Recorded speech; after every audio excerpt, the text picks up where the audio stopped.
Halo, assalamualaikum warahmatullahi wabarakatuh. Welcome back to my channel. Hari ini aku mau bagi tips buat teman-teman agar mendapatkan peringkat 1 di SKB CPNS 2019. Kira-kira apa aja sih yang perlu teman-teman persiapkan, yang perlu teman-teman usahakan agar teman-teman mendapatkan peringkat 1 di SKB CPNS? So, tonton video ini sampai akhir ya. Jangan lupa untuk subscribe, like, serta komen, dan share video ini agar channel aku semakin berkembang. And on we'll go, through the wastelands, through the highways, till my shadow turns to sun rays. Alhamdulillahirrabbilalamin. Teman-teman, selamat ya buat teman-teman yang melanjutkan ke tahap SKB. Buat teman-teman yang belum bisa melanjutkan ke tahap SKB, nggak apa-apa, jangan patah semangat, masih ada tahun berikutnya, oke? Alhamdulillah lagi teman-teman, aku mau sharing nih bahwa alhamdulillah aku kemarin di rekrutmen 2018 mendapatkan peringkat 1 untuk formasi penata keuangan. Jadi di instansi aku itu membutuhkan 17 penata keuangan, ada 17 formasinya di 17 unit kerja masing-masing. Nah, kebetulan aku mendapatkan peringkat 1 untuk unit kerja di tempatku dan juga peringkat 1 untuk semua penata keuangan. Jadi untuk 17 orang yang resmi menjadi CPNS formasi penata keuangan di instansi aku tuh aku dapat peringkat pertama. Alhamdulillah banget. Kira-kira kenapa ya? Karena aku emang pinter, atau karena beruntung, atau karena usaha-usaha aku. Nah, kalau menurut aku sih, aku pinternya dibandingkan teman-teman aku yang mungkin peringkat 2, peringkat 3 itu mungkin bahkan masih pinteran mereka menurut aku sih. Tapi kenapa aku bisa peringkat 1? Ya itu, kita harus mengikuti tips-tips dari aku berikut ini ya teman-teman. Teman-teman, ini aku mau kasih lihat hasil dari SKD CPNS 2018 yang aku punya. Aku ketik dulu nama aku, Syifa ya. Oke. Maaf ya teman-teman, HP aku agak lemot. Tungguin dulu sebentar. Nah, ini dia. Semoga kelihatan ya di HP kalian. Nah, kalau ini hasil dari SKB-nya. Ntar aku cari dulu. Oke. Aku ketik formasi jabatan yang aku daftar, penata keuangan. Nah, ini dia. Aku gedein dulu. Nah, bisa dilihat ya teman-teman. Alhamdulillah aku dapat peringkat 1 di SKB ini. Kalau ini adalah hasil final integrasi antara SKD dan SKB. Ketik dulu nama aku seperti biasa. Ya, lemot.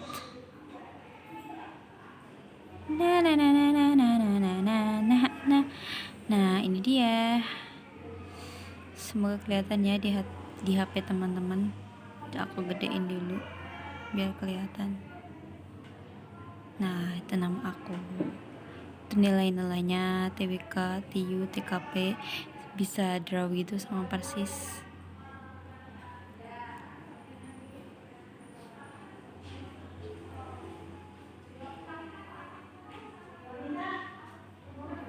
Oke, segitu aja.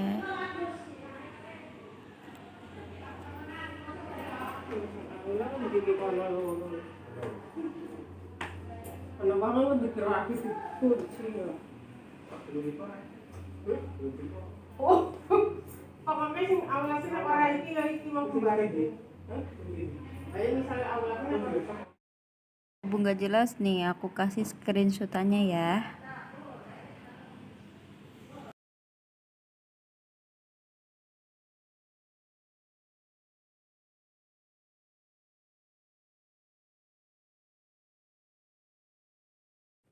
Pelaksanaan SKB tinggal menghitung hari nih teman-teman. Seperti yang teman-teman ketahui bahwa proporsi untuk SKB di CPNS 2019 ini adalah sebesar 60%. Itu proporsinya itu lebih besar daripada proporsi di SKD. Jadi teman-teman yang kemarin cuma dapat peringkat 3 atau peringkatnya jauh dari yang peringkat pertama, yang kemarin bilang, tapi Mbak Jip, kemarin aku cuma dapat peringkat 3, kalah jauh sama yang peringkat pertama. No, teman-teman, di SKB ini semuanya punya kesempatan yang sama dan kesempatan ini lebih besar. Jadi teman-teman harus memaksimalkan banget di SKB ini. BTW teman-teman, ini tips berdasarkan pengalaman pribadi aku yang mengikuti rekrutmen CPNS tahun anggaran 2018. Oke, tips yang pertama dari aku adalah membaca kembali pengumuman rekrutmen awal di formasi yang teman-teman daftar. Karena teman-teman masing-masing instansi itu mempunyai tahapan yang berbeda di SKB ini. Misal kayak aku nih, aku kan daftarnya di instansi Pemda. Di Pemda itu cuma pakai SKB CAT, satu kali tahapan. Ada lagi misalnya di Kementerian Agama, di Kemenak ada tes wawancara, terus SKB CAT juga, dan ada praktek mengajar. Di Kemenkumham ada SKB CAT juga, ada wawancaranya juga, kesehatan dan kesemestaan. Pokoknya masing-masing beda teman-teman, jadi teman-teman harus tahu banget apa aja sih tahapan yang harus teman-teman lalui ini. Setelah teman-teman tahu tahapannya, teman-teman itu bisa mapping dan memetakan kira-kira di tahapan mana nih yang kira-kira aku bisa memaksimalkan nilai aku di SKB ini. Misal, aku nggak jago lari untuk di kesemaptaan, berarti aku harus belajar banget buat SKB yang CAT. Atau kalau teman-teman misalnya nggak jago banget olahraga, minimal teman-teman harus memaksimalkan di yang lainnya, di wawancaranya, di SKB CAT-nya dan lain-lain, tapi tanpa menyingkirkan yang teman-teman mungkin lemah dalam hal itu. Jadi harus tetap dilatih. Misalnya teman-teman gak jago lari, teman-teman harus mulai melatih tiap pagi lari kayak gitu agar terbiasa. Karena kalau teman-teman terbiasa, teman-teman itu jadi melaksanakannya itu lebih ringan. Atau kalau teman-teman misalnya grogian, teman-teman juga harus mulai belajar menjawab cepat, menjawab cerdas, menjawab singkat tapi jelas, dan lain-lain. Untuk tips yang kedua, teman-teman harus mencari tahu materi SKB. Jadi teman-teman harus tahu dulu nih formasi teman-teman itu ikut jabatan pelaksana atau jabatan fungsional. Untuk mengetahui jabatan teman-teman itu masuk pelaksana atau fungsional, teman-teman bisa lihat untuk jabatan pelaksana itu ada di dasar hukumnya Perman RB nomor 41 tahun 2018 tentang nomenklatur jabatan bagi pegawai negeri sipil di lingkungan instansi pemerintah. Dan untuk jabatan fungsional, teman-teman dasar hukumnya itu ada di daftar jabatan fungsional yang telah ditetapkan oleh Kemenpan RB yang diupload tanggal 24 September tahun 2019 oleh Kemenpan RB. Teman-teman bisa download di kemenpan.go.id. Misalnya nih kayak aku kan jabatan aku penata keuangan. Penata keuangan itu ikutnya jabatan pelaksana. Jadi aku harus mencari tahu jabatan fungsional yang serumpun dengan jabatan penata keuangan.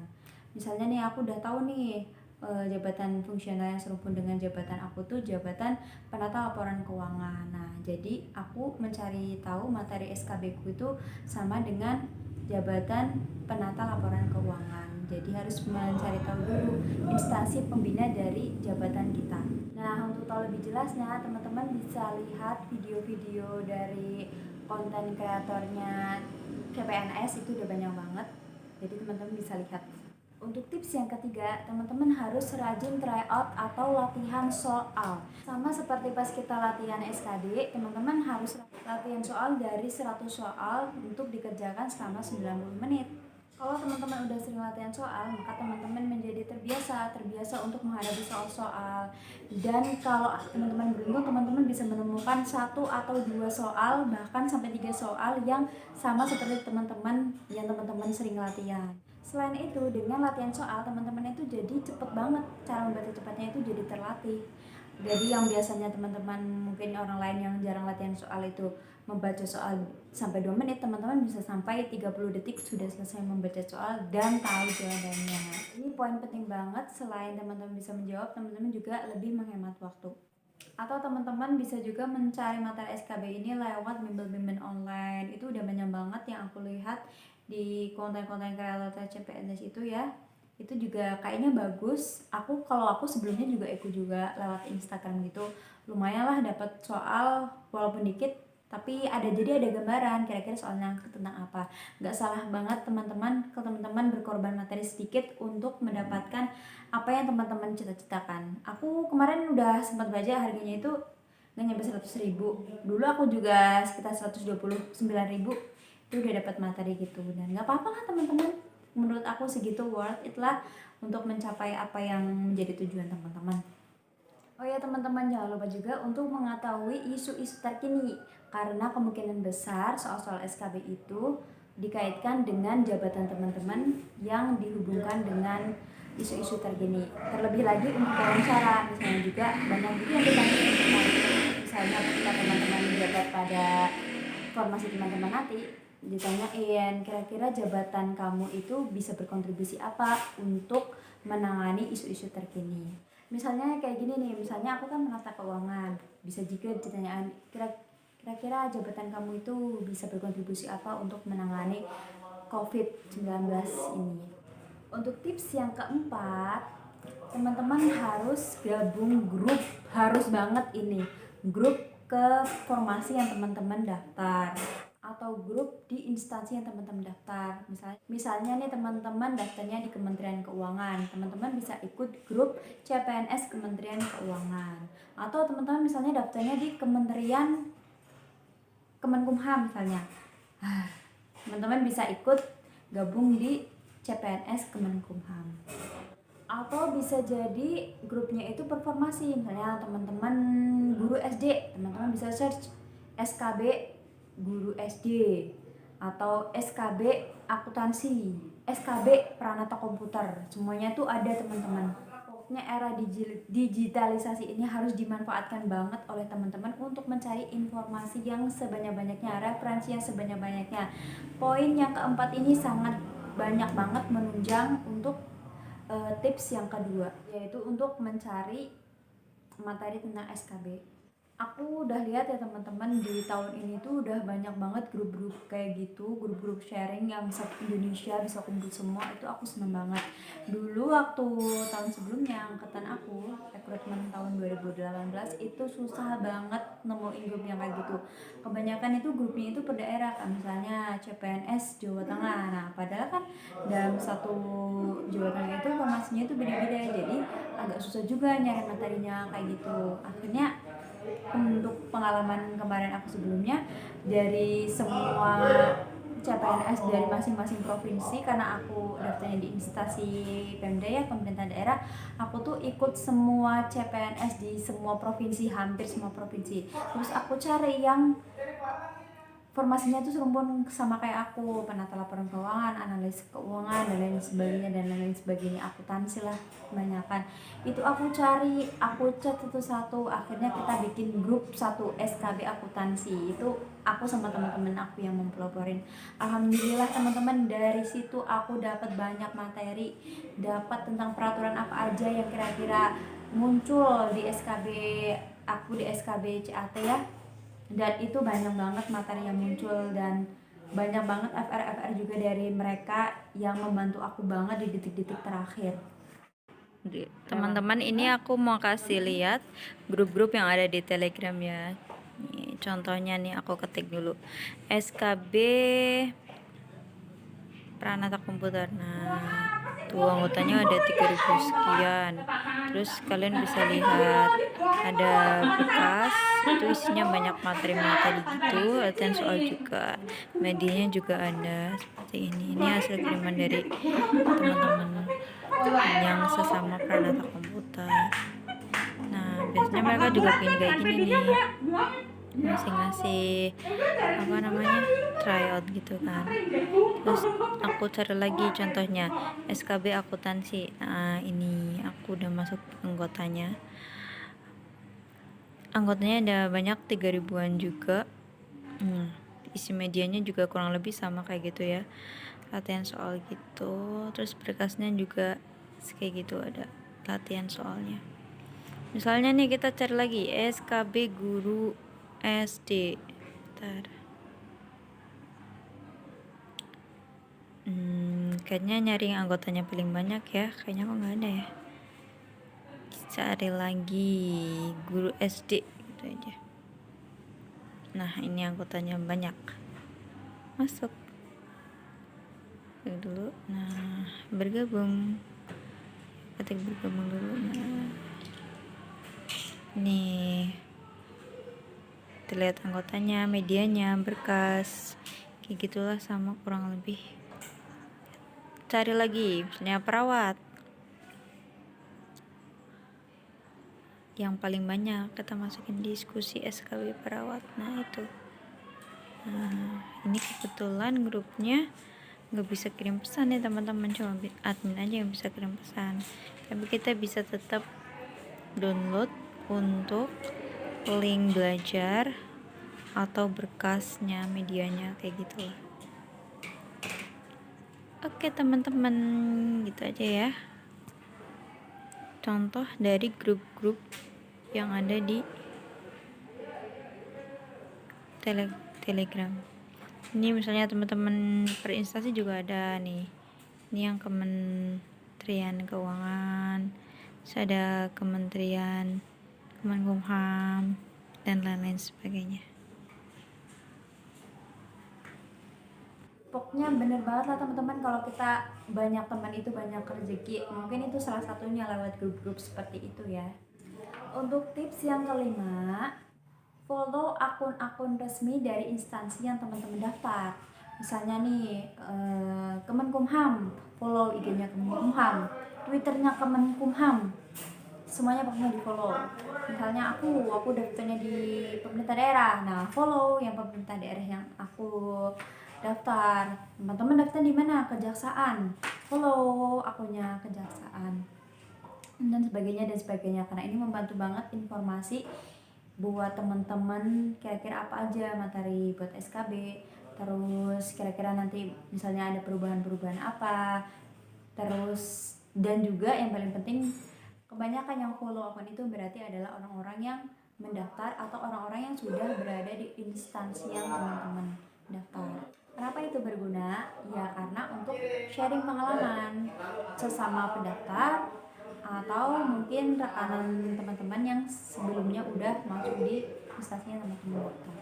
Untuk tips yang keenam, seperti yang aku bilang di tips yang kelima sebelumnya, bahwa kalau kita follow akun-akun resmi dari instansi yang kita daftar, kita itu bakal dapat teman-teman rekanan yang mungkin sudah ada di instansi yang kita daftar, atau teman-teman yang baru daftar yang sama kayak kita, masih pejuang CPNS. Jadi dari mereka kita harus sharing nih, Mbak, Kak, kira-kira kakak ada ininya apa aja, materi yang kemarin tentang apa aja. Oh kayak gini deh gitu. Misal kemarin pas kesemestaan yang diuji apa aja nih, oh kayak gini deh, jumping jack, push up, lari, gini gitu. Atau kalau kemarin wawancara ditanyain apa aja, kayak gini deh. Jadi teman-teman ada gambaran tentang tahapan yang akan teman-teman lalui. Atau ya kayak gitu dibagi soal, Kak kemarin materinya tentang apa aja, oh ini aku kebetulan udah punya materi deh nih tahun lalu masih ada. Nah kayak gitu kan, jadi beruntung banget lah buat kita yang udah tetap ketemu rekanan-rekanan kayak gitu. Kayak aku di tahun sebelumnya yang aku daftar, aku tuh sharing sama teman aku yang kebetulan di instansi Pemda juga, cuma beda pemerintah daerah gitu ya, beda kabupaten lah. Ada temen aku, dia peranata komputer satu kelas dulu waktu SMA. Aku tuh sharing-sharing sama dia yang pas SKB kira-kira apa aja ya. Nah kebetulan pas dia itu, teman aku itu nggak ada tahapan SKB-nya gitu, jadi cuma SKD aja gitulah. Akhirnya teman aku tuh nyari tahu ke teman-temannya yang lain yang ada juga yang formasinya tuh sama kayak aku, satu rumpun gitu. Akhirnya aku dikasih materinya gitu kan buat belajar. Nah, itu lumayan banget, menunjang banget lah buat bahan belajar aku. Untuk tips yang ketujuh nih ya teman-teman udah usaha, udah belajar, udah nyari materi juga, udah sharing juga, ikut grup juga, ikut bimbel online juga. Jadi kita tinggal berdoa, zikir, sholawat yang banyak, minta doa orang tua, minta doa teman-teman. Pokoknya kita udah pasrah aja lah. Pasrah itu dalam artian kita tuh udah berusaha, jadi kita tinggal berdoa. Jadi kita tuh tinggal, ya Allah, aku udah usaha nih ya Allah, aku udah belajar banyak, udah sampai lembur belajarnya, ya Allah tolong pertimbangkanlah aku ya Allah. Udah gitu aja kalau aku. Setelah teman-teman, aku kemarin sempat praktekin juga, aku dikasih tahu sama ibu aku kalau aku lagi pengen banget sesuatu, sholat malamnya jangan sampai putus. Terus selain itu la haula wala quwata illa billah, zikir itu yang banyak, karena kita bisa berusaha tapi Allah yang berkehendak, karena Allah kan mengikuti prasangka hambanya. Jadi kita harus positive thinking, dan Allah itu tinggal menunjukkan gimana lah jalan yang terbaik buat kita. Oh ya teman-teman, jangan lupa juga untuk doain pesaing kita. Jangan doa yang jelek, pokoknya doa yang bagus. Kalau aku duduknya kayak gini, ya Allah, buat Mas A, si Fulan, pesaing aku, tolong berikanlah dia jabatannya bagus di pekerjaannya sekarang. Kalau beliau sedang berusaha, berikanlah kelancaran pada usahanya. Jadi agar dia itu nggak pikiran lagi buat serius di CPNS ini, kayak gitu. Pokoknya kita harus berdoa bagus teman-teman, nggak boleh doa yang jelek, agar kebaikan juga yang balik lagi ke kita.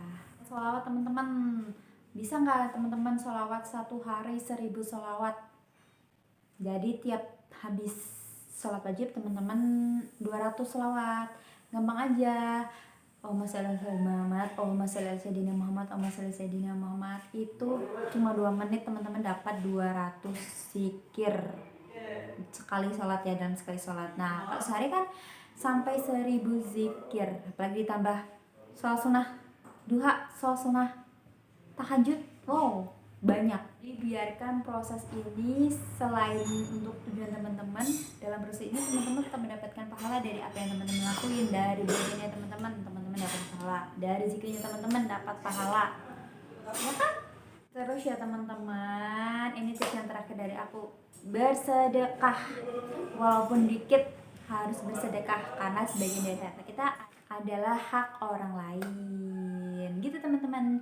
Jadi kalau aku kemarin 1 hari sebelum SKB aku tuh nggak belajar. 1 hari itu aku menjaga tubuh aku agar tetap sehat dan mentraktir teman-teman lah, aku udahlah aku nggak belajar, kemarin udah belajar gitu 1 hari aja. Tapi ya jangan dari sekarang udah belajar, dari sekarang nggak usah belajar ya, nggak kayak gitu juga. Aku syukur teman-teman rutin sedekahnya setiap subuh masukin 1000, setiap subuh masukin 1000.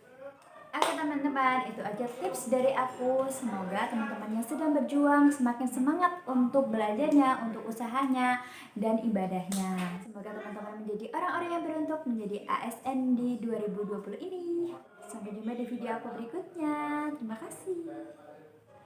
Semoga video ini bermanfaat. Aku mau ingat lagi, jangan lupa untuk subscribe, like, dan komen setelah video ini agar channel aku semakin berkembang. Assalamualaikum warahmatullahi wabarakatuh.